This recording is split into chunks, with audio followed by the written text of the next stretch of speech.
বাবার কথা শুনে আমি ফিস ফিস করে বললাম, যেই না চেহারা তার উপরে এত ভাব। বাবা আমার ফিস ফিস শুনে বললেন, জয় কিছু কি বললা? আমার মাথায় তখনই একটা বুদ্ধি এলো।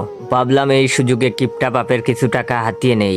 তাই বাবাকে বললাম, বাবা তোমার এই প্রোফাইল পিকটা সুন্দর না, একটা সুন্দর প্রোফাইল পিকচার দেওয়া লাগবে, যাতে মানুষ ভাবে বলিউডের নায়ক। বাবা বললেন, তাইলে একটা সুন্দর করে বাপের ফটো তুইলা দে। তখন আমি বললাম, বাবা তোমার কি মনে হয় নায়করা তোমার মতো এরকম বাঙ্গা মোবাইল দিয়ে ফটো তুলে? বাবা বললেন, তাইলে তারা কি দিয়ে ফটো তুলে? আমি বললাম, ক্যামেরা দিয়ে। তখন বাবা বললেন, এই ক্যামেরা কই পাওয়া যায়? আমি বললাম, কিনা লাগবো, প্রায় 2 লক্ষ টাকার মতো লাগবে।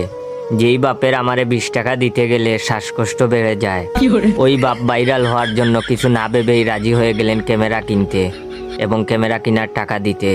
ওয়েট, কেমন করে সুন্দর সুন্দর মজার মজার ভিডিও দেব? আপনারা যদি ভিডিওতে like comment share copy link না করেন, তাড়াতাড়ি like share comment copy link করেন। বাবার কাছ থেকে টাকা নিয়ে ক্যামেরা কিনতে গেলাম গুলিস্তানে। সেখানে গিয়ে 200 টাকা দামের একটা ক্যামেরা কিনলাম। বাকি টাকা দিয়ে ভাবলাম আমার বরিশাল্লা জিএফ অনুরে নিয়ে নেপাল ভ্রমণে যাব। পরদিন ক্যামেরা নিয়ে বাবাকে একটা ফটো তুলে দিলাম, এডিট কইরা কালা পাটারে সুন্দর বানিয়ে দিলাম 20 বছরের কচি যুবকের মতো। প্রোফাইল পিকও দেওয়া হয়ে গেল। কিন্তু আমি জানি বাবার চরিত্রে একটু প্রবলেম আছে, তাই ফরগেট পাস দিয়ে আমার মোবাইলেও লগ ইন করে রাখলাম, যাতে দেখি বাবা এফবি দিয়ে কি করেন। বাবা দেখি আমার ফ্রেন্ডদের ফটোতে কমেন্ট করেন, সাপোর্ট দিলে সাপোর্ট পাবেন, পাশে থাকলে পাশে পাবেন।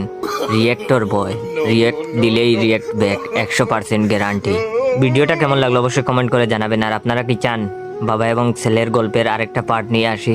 যদি চান তাহলে আপনার 10 জন বন্ধুকে আমার এই ভিডিওটা শেয়ার করে দেন। ধন্যবাদ।